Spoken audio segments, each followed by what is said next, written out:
What up mga solid subscribers, no? Okay guys, manood tayo ng vlog po ito ng SB19, no? Okay? Tara, panoorin natin to. Huwag natin patagalin to.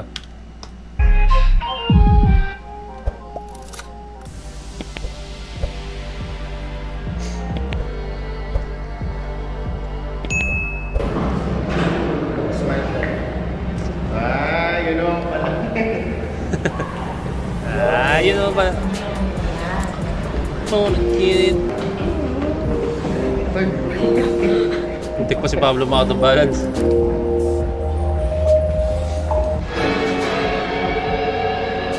Nagsimula na. Pero wala kang hanap na tusin. Tayo ay nakapalinda sa one. Bago matapos ang music video na ito, so nakita nyo naman na itinalabas yung makasaysayang Murillo Velarde 1734 map. Pablo's journey has been a testament to determination and self-belief, pouring his emotions into lyrics that have touched the lives of many.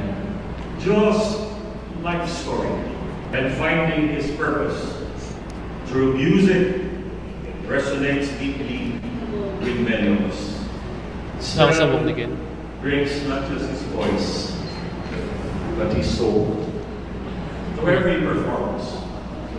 Ken's journey to SB19 reflects a willingness to embrace his uniqueness while staying true to his roots. Justin represents the bright future of Filipino talent.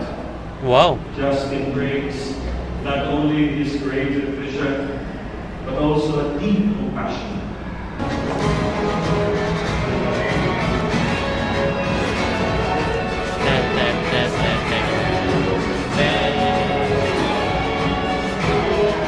Nag-soundtrack yung what dito ah. Nagsimula. Magandang araw po sa inyong lahat, mga kapatid, member ng SB19. Magandang araw po.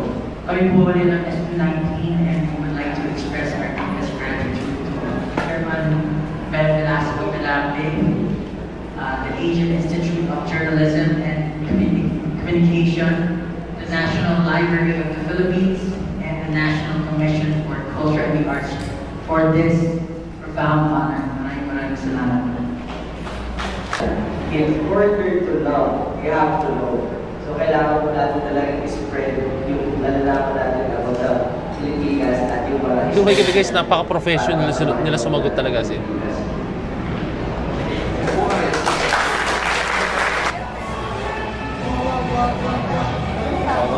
Kaya kami natin. Okay, go. Ready? 200 years. Eh ngayon, nagbaha yung property niya. Kailangan niya ngayon ng pera. Alam mo, pag royalty na kailangan. Wala na ako. Ibibenta kami ng 20.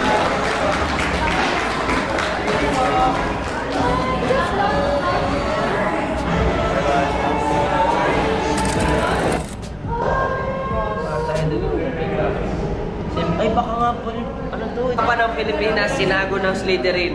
Nasa Hogwarts. Lima lang ang meron kami sa Pilipinas. Ang mapa ng Pilipinas, sinago ng Slytherin. Hogwarts. Ano to? Seryoso ka? Talagang pinaglalaban ni Josh eh. Tagpuan. Kaya yung fun fact no, nasa, ano nga siya, Hogwarts nga daw siya.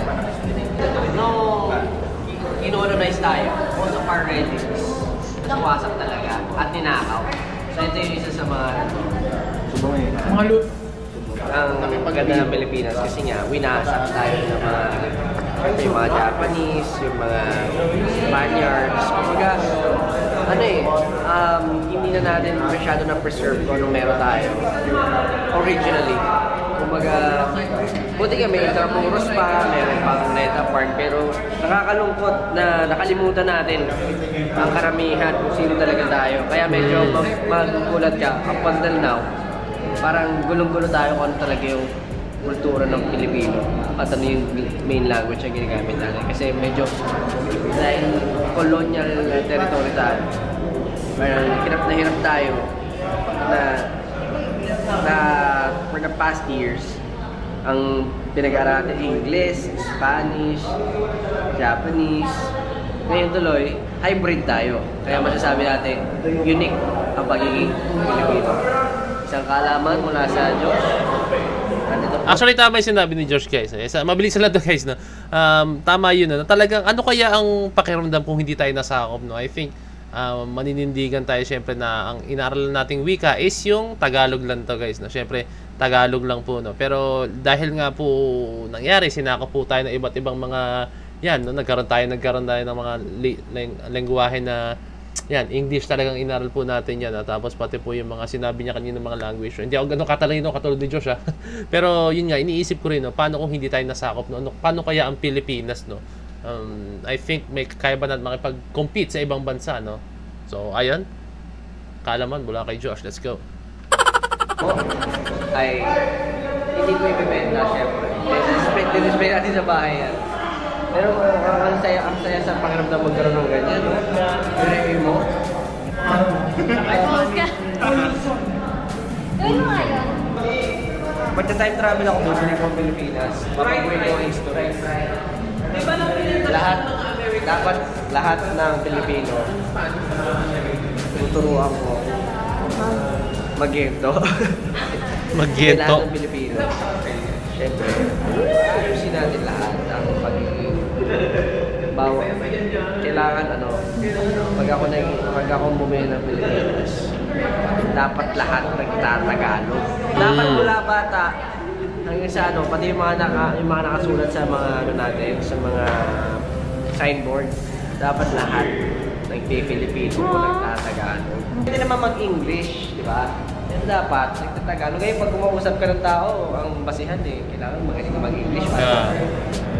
Tama. Ito yan yung nangyari, guys. Kunyari, pag nag-i-English ka, iniisip nila, syempre, ay, mayaman siguro tayo mag-ano. Tapos pagtatagalog ko, ay, ano ba to? Hindi na matalino kasi puro Tagalog, no? Hindi naman mag-ganong moment, no? Di ba? Parang in a way of thinking ng mga tao usually. No? Pag puro ka lang Tagalog is, wala kang alam. Parang gano'n, no? Parang gano'n yung way of thinking na iba. Pag nag-i-English ka, like, ganyan, matalino ka, no? So, lang. Dun. Siyempre, matagal ko na iniisip yun, pero at least, di ba, sinabi ni Josh. Parang ang lapit-lapit lang eh. Pero ngayon, pag tingnan mo yung Bulacan, ang layo lang. Kasi ang dami ng dagdag. Kasi maliit lang yung Manila. Ay, gusto ko daw nila yung dito. Parang mas. Pagpasok ko sa foyer, is AKMS na yung Morning Velarde. Tapos may stairs sa kanila. Hindi, 3 stairs dun pa. Or maganda siya yung pagkakain mo ng stairs niya. Basta, dapat nakakapit din sa babayan sa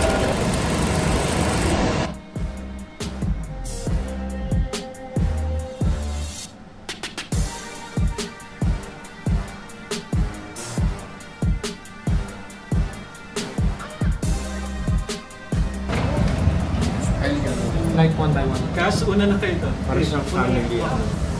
Para kapag official ka na sa family. Ano? Alam niyo yun?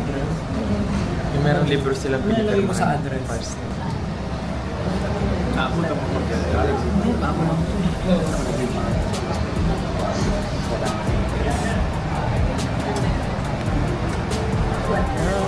Yan, pag-gabi nag-iba.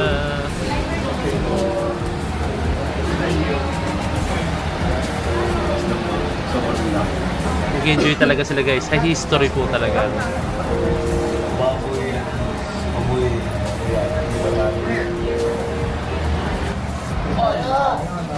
Sabi mo na tayo yung 0.5. Tapos sila po natin yung mapa natin. Yung sa call.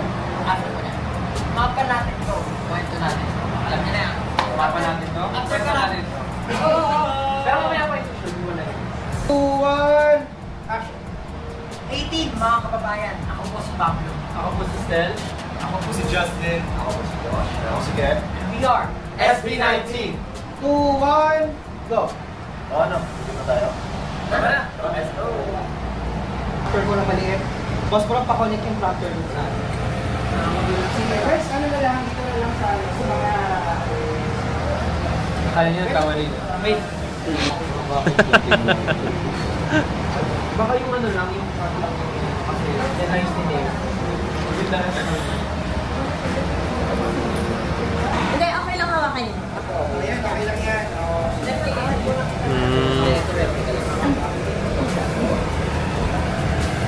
Si Josh talaga siya yung mahilig sa history sa kanila. Although lahat sila, pansin ko. Pero si Josh talaga yung mahilig sa history sa kanila na napansin ko. Mag-billiard. Okay naman na daw po. Okay na? Kaya naman na dati. Yan yung status ng ano. Mas yung 4-4 di ba? Ito yung original. Pinagbago ng gobyerno kasi masyadong mabilis. Mabilis. Ito yung dati. Grabe, napakaluma. Paano mo tago ito? Galing. Mga palit. Pe-preserve kasi talaga yan. Sa pagkakatanda ko guys, yung glass na yan, parang meron siyang hindi ko alam kung moisture or what, para hindi siya maano. Hindi lang siya basta glass na nakaganyan na tapos ayan na, kailangan yan para may certain temperature para hindi po mag ano siya, no. And ayun, naalala ko, hindi ko maalala kung saan ko napanood yun, no. Sa Pawn Stars yata, yun sa ibang bansa. Yung alam mo yung ano, yung Pinoy Pawn Star kay Boss Toyo, no, na mas fan ako nung kay Boss Toyo, pero mas fan ako nung Pawn Star talaga, no, yung sa ibang bansa. Kasi, ewan ko guys, mas fan ako. Mas nauna ko panoorin kasi talaga yun kasi yung kay Boss Toyo, no. So, yun usually, mga ganyan, mayroon daw may certain temperature na kailangan yan para hindi po sila manilaw or mabulok or hindi ko alam sa tamang term na kailangan ko sabihin. Basta maging luma, no, para ma-preserve yan. Yung ba yun? Ganun mo kakadaya?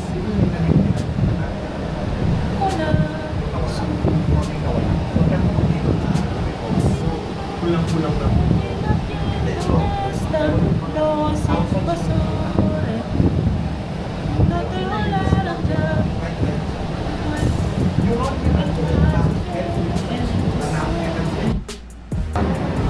Yun, sino naman po? Ransom yun, ni ransom.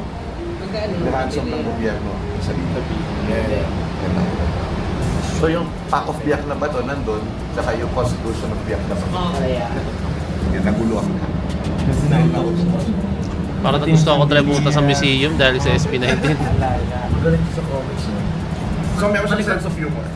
Si Kirino din eh, nakita ko sa comics eh. Nagdo-drawing din pala si Kirino. Ah yes, opo. Ay, grabe, nabasa ko na. Galing mo naman.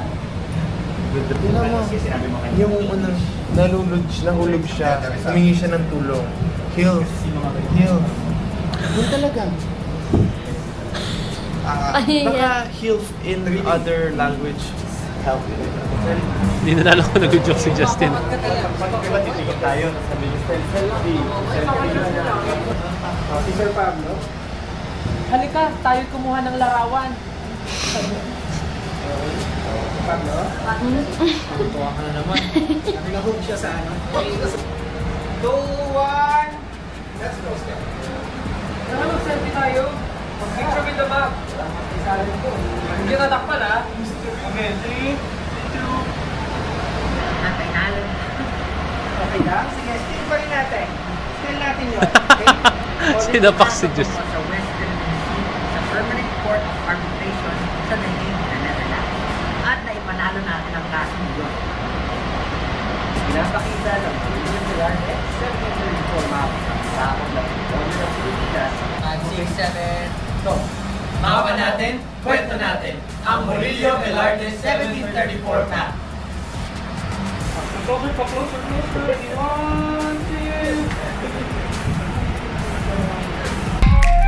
2. Wow! Ang sarap panoorin nun guys, no, na alam mo yun, yung SB19 sobrang interesado po talaga sa mga ganong klase, no? Like mga history, yan, yung mga syempre, alam nyo naman kung di din daw po sa ating mga ninuno, sa mga Pinoy na talagang ng ating bansa, no, hindi rin po talaga wala tayo sa kinalalagyan natin, no? Although baka nga ano tayo niyan may tendency na hindi ganito yung nangyari, no? So okay na yun guys, hindi mo na kasi pwedeng baguhin yung history, no? Kung ano po talagang pinaka nangyari, yun at yun na po talaga yun, no? So ang magagawa na lang po natin is wag hayaan na talagang masakop pa tayo totally, no? So I think yung ating mga ninuno naman, ginawa nila lahat para po tayo hindi masakop, pero sadyang siguro advance lang po talaga totally, or talagang malakas po yung kapangyarihan po talaga ng mga ibang bansa noong that time, no? So what's important is talagang Pinoy pa rin tayo, no? Hindi tayo nasakop like mamaya extension tayo ng ibang bansa, di ba? May ganun, no? Ang maganda is Pilipinas pa rin ang tawag sa atin. No? Philippines pa rin po talaga. No? So, ayan. Thank you so much SB19 sa pagbibigay ng knowledge sa amin. No? Parang gusto ko na po talaga pumunta ng museum one of these days. No? Let's go. So, and guys, maraming salamat sa panonood. So, DC Point of View signing out. Peace. Let's see.